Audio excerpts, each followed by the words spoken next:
All right, good morning, pin drop discussers. Yes, I called you pin drop discussers.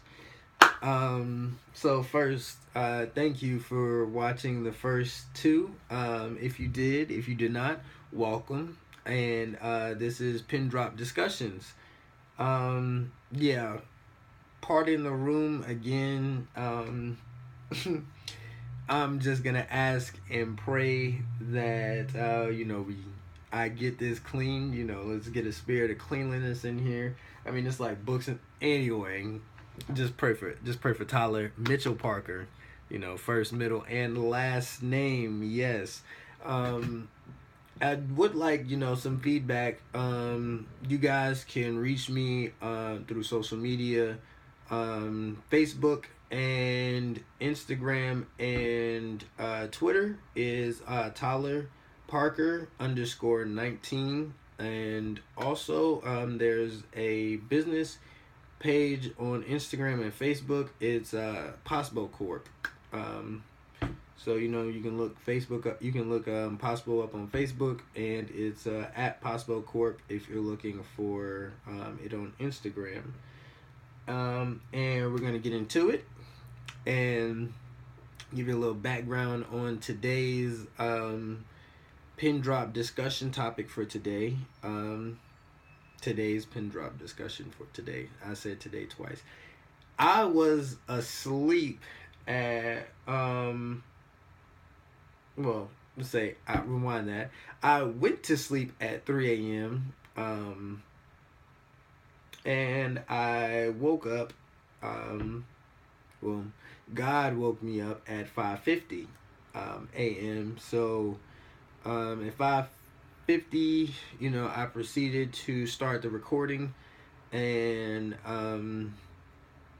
yeah, so it went pretty well. The first one, and it was about 17 minutes. I uploaded it, and so the video that came back on my end said that it was 13 minutes, and I said, okay, well, let's see if this will work. And it did. It cut off like a little piece of the end, which was fine. I was like, maybe I can just like adjust it or talk about it later. But then when I've actually followed the link that I posted, it actually only had 5 minutes up there. So I was like, that is not gonna work. So here we are. My spirit was down after trying to record it 5 times. So this is now the sixth time. Because I just wanted it to be like how the first one was. I was like, the first one went so well, and actually God just came to me and said that you can't duplicate it. And there's reasons for that.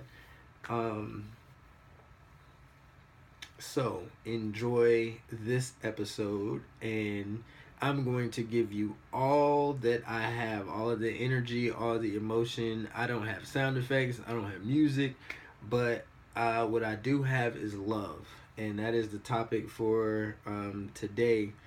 Is why is it that we think we need to change for love? Yeah, so a little bit more background information on this subject matter. The reason why it was dropped in my spirit was because I was giving up. I was giving up on love, not in the same capacity like I'm just gonna go out here and be a savage. It was more so that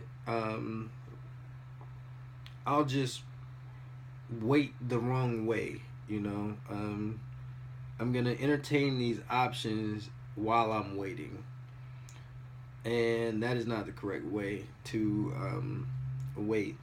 And what I mean by waiting is when I started walking with God closer in 2014, I didn't know which direction I was going in. I just said, God, use me. And then 2015, I actually started getting a lot closer to God, and I prayed, and I asked who was my wife. And after getting a direction, at first I was just like, so no, yeah, no, no, no, no, no, because I had liked her for so long. I was like, nah, this is just me talking because I'm trying to, um, I'm just trying to get her because she's been hard to get, and this would be like, yeah, a crown. Like I actually got it when I really don't think like that, but I was trying to make myself believe that because it seemed impossible um, at the time, and I never really openly discussed my feelings with her about it. I discussed it with like everybody else, but yeah. So years later, about 6 years later, and two kids later. Two children by the same mother. My daughter Audrey and my son Samuel. They're about 18 months apart, and I had a relationship with their beautiful mother for about 3 years, on and off. Um, and I don't think she ever like quite understood that I did pray that we would get married. I did ask God, for her, like later in the relationship, because when we first started, it was all butterflies, all what all the romance movies are made of. You know what I'm saying? We met on her birthday, um, and it was like sparks flew and um, all of that stuff, and I actually just got an understanding that I'll share with you in just a second. And yeah, when my daughter was born, I wasn't around. Like after what I'm saying, like after she was born, I just kind of like disappeared. So I was trying to figure myself out. There was really no excuses because I didn't really quite understand myself in the relationship, but it kind of heightened with the with a child coming into the world. It's like, yo, now I gotta be this on top of what I mean by this is I had to be this type of man on top of the man who I already need to be, and that's not where I'm at, and I wasn't at the place where the world set out would be at 21 or 22, and I was just very, very, very uncomfortable. So I went out and tried to like find a new identity or create myself without, sharing that I had had a child, or I would just let it be discovered if it actually was discovered. And then we tried again, and we tried a relationship again, and it didn't work out. And then my son was born, Samuel, and in large part, it was due to the fact that I was trying to change for love, and I was trying to change her for love, and I don't know if she was trying to change me. That's a perspective that she will, have to tell you, because she is a very, very intelligent woman, and she's got a relationship with God, and we're friends to an extent, I guess, that you can be somebody's friend. Um, 'Cause it gets hard to try to understand perspectives, and this is, I know, a lot coming from someone who consistently messed up, and I don't expect her to like get it. And yeah, so this isn't about like retribution or anything. This is why do we think that we need to change for love? And so I use that personal example to let you know that I did try to change for love. And when I asked God who my wife was, and then He showed me, and you seen the face I made. I'm like, yeah, nah, this ain't gonna work because X, Y, and Z, and it got to a point where I actually surrendered for about a month. I surrendered for about a month, because last night was like, I was like, man, I, I'm I'm good. I'm good. I sent 44 text messages in a row. 44. Not 10, not 8, not 30, 44. Yeah, I counted. This wasn't like in a row. This was over a period of time, about 15 days with no response.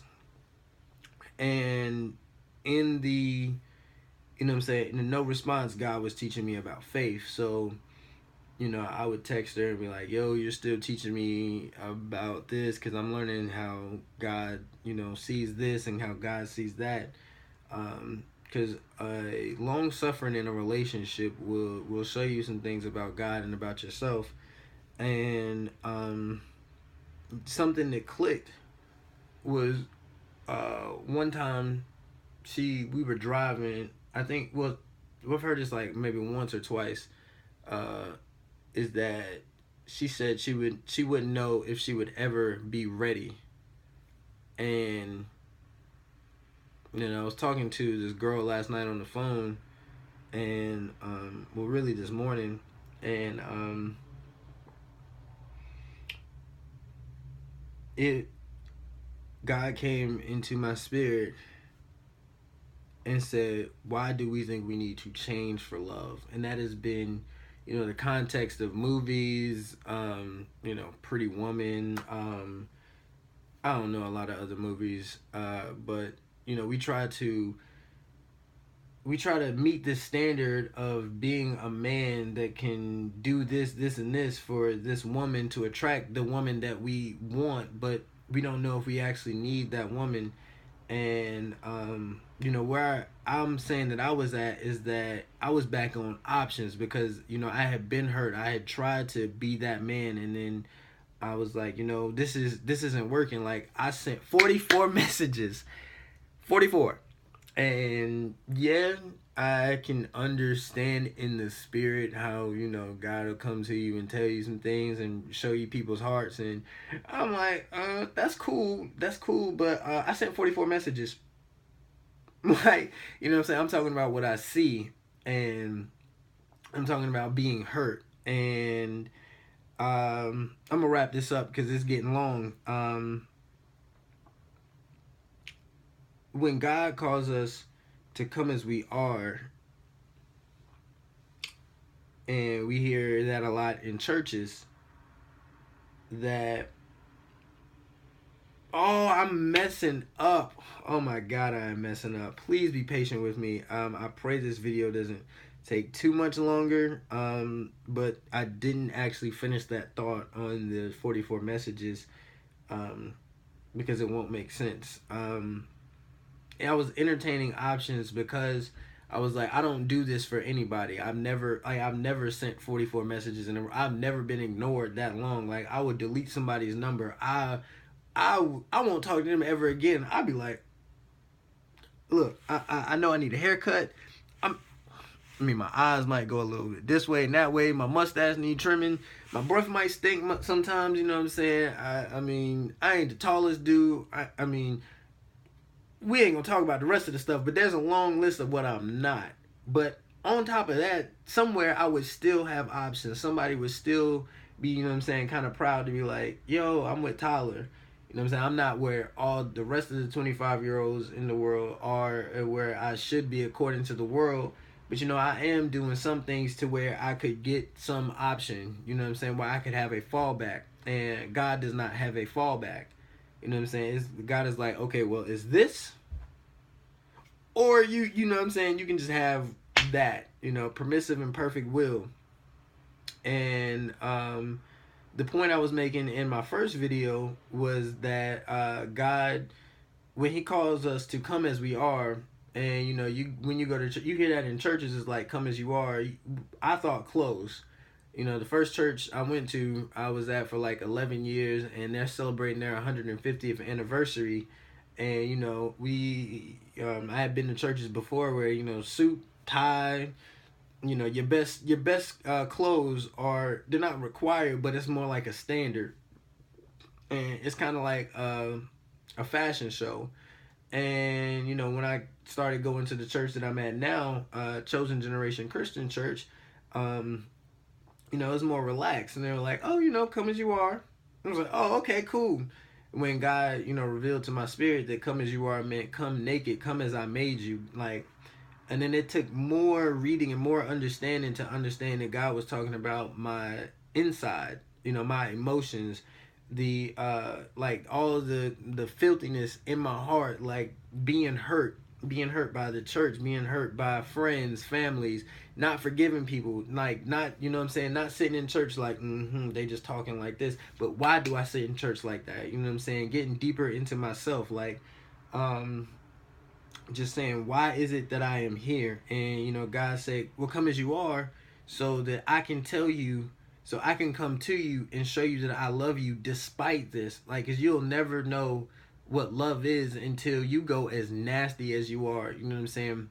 Because God is like a good friend, and this is the point that I made in the first video. Thank you for bringing it back, God. That God is like a good friend that you go to their house and you end up homeless, and they're like, well, you know, you can stay with me, you can I'm gonna feed you, and you're like, nah, it's okay, I'm gonna go out. And then they come and get you, again. They're like, well, do you want something to eat? You're like, no, no, no, I really want to eat because I don't got nothing to give you. You know, I'm gonna be back on my feet at some point.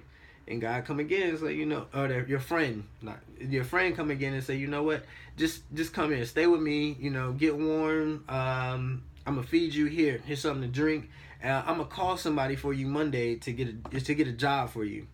And today's Sunday. You know what I'm saying? Like, he's looking out for you, and you know, your friend is looking out, and then you say to your friend, you know, I don't trust you.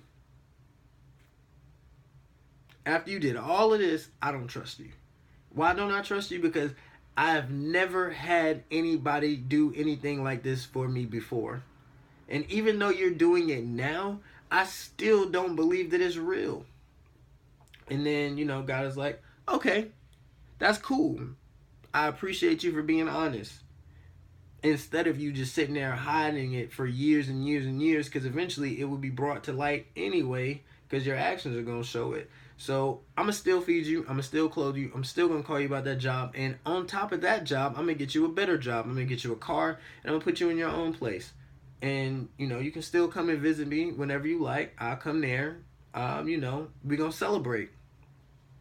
And when you can see what love is, then you can understand that God is love, because love is a force that is changing. You know what I'm saying? It's not a forceful change. And God put that in my spirit, which actually helped, which I guess I didn't get when I was making the first 5 videos. So now that I'm making this video, I am appreciative for that information, because love is a changing force, not a forceful change. And because God loves you the way you are, with the depths of your heart, that's one of my favorite songs to listen to now is Kiera Sherrod. I don't think I pronounced her name right. It was Indescribable. Um, you say, you see the depths of our heart and you love us the same. You are amazing. Man, listen, when I tell you I sent those 44 messages and I counted, and I watched the days go by, and then I sent some more messages after I got a response, and I'm like, well, are we on the new year, new me? Did I get cut off in this? I mean, God, you know what? I just got to a point where I was like, you know what, God, if she comes, she comes. If she don't, I mean, whatever. I'll wait, but I mean, I'm going to still see what's up with these options, because you ain't coming through. I am the man I was describing with the friend that was talking about the trust issue. I'm not talking to you. I'm talking to me. And I'm just sharing it with you. That, man, it's you don't have to change for love. You don't ever have to be ready for love, because love accepts you the way you are. And I'm saying it to her. I'm saying it to her. I'm saying it to anybody who is confused about, being ready for God or being ready for love. You don't have to ever get ready. You will never, there was nothing you can ever do to get ready for love. Love is a force that's been here since before the beginning of time. Love will be here because somebody's gonna love somebody. And how do they even know how to, like, when I was, 6 years ago, when I was like, yo, there's something different about her, but I can't explain it. It's because I didn't know what love was. And, so now looking at it, I'm like, okay, I long suffer. So the 44 messages are not saying I long suffer for love because God chases me the same way. God asks, he sends me messages in the morning like, yo, I'm still talk to you, Tyler, even though you don't trust me. I still want to talk to you. I still love you, man. I still love you. Like, I understand you don't believe me. I understand sometimes the world gets you down. I understand, sometimes you just want to quit. I still love you. And he loves me the way that I am, and he loves you the way that you are. And when you actually feel love, you will change. And it's not something that you do on your own, because you can't do the things that you want to do. You can't, not without love. Because tell you the truth, I want a Porsche, like right now. I want, my car. I want a house. I want this. I'm at my mom's house. Like, I want new equipment so I can actually record and save it. So, if anything like this in the future happens, that it will be covered. I want somebody to buy this book. I want somebody to buy my next book. I want security, but I can't do it without God, and I can't do it without love. And I'm just thankful that God continues to talk to me, that he continues to drop things in my spirit, and as he does, I will continue to share them. This video is now 22 minutes. All right.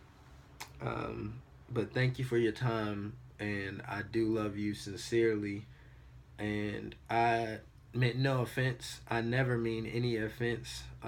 If I said anything offensive, please let me know, and I will apologize correctly to you if I did offend you. Or if you just have questions or concerns, hit me up. But yeah, hopefully that helps. Hopefully that helps. All right, love you. Pin drop discussions, baby.